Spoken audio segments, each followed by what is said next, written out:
I'm Keegan Nelson. And I'm Corey Allred. We're doing our project on Greek war and soldiers.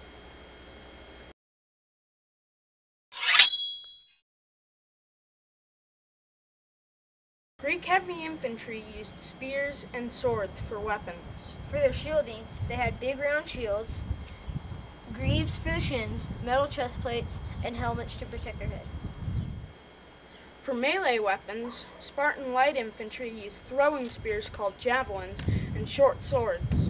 For their long-distance combat, they had bow and arrows, and they used slings that slung rocks.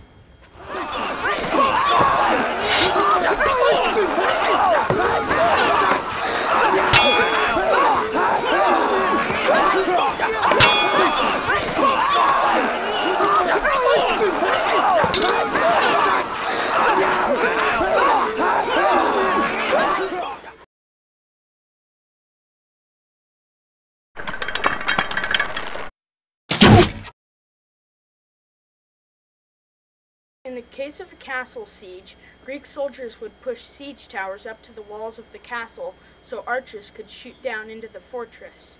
To break down the gates and walls, Greek soldiers would use battering rams, which were tipped with bronze. Also, to break down the walls, the Greeks would use giant catapults to launch a fiery melting sand called Greek fire, and they'd also use ballistas, which were like giant crossbows.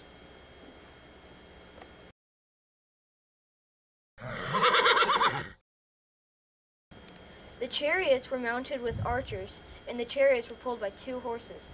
Greek cavalry used sabers and short swords, as well as some special cavalry had 18-foot double-headed spears.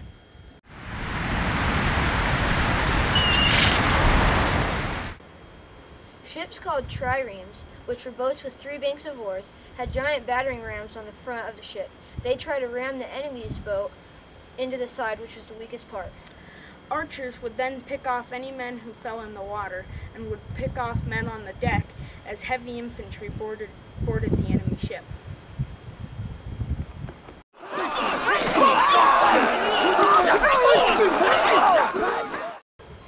First, the light infantry, or peltasts, moved in and showered the enemy with spears and slung rocks at the enemy. Then they retreated behind the phalanx, which was a formation of heavy infantry. There's the enemy!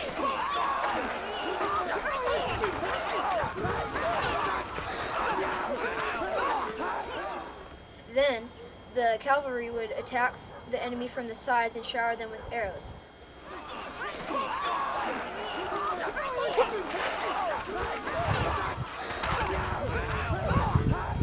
While the phalanx moved in from the front for the kill.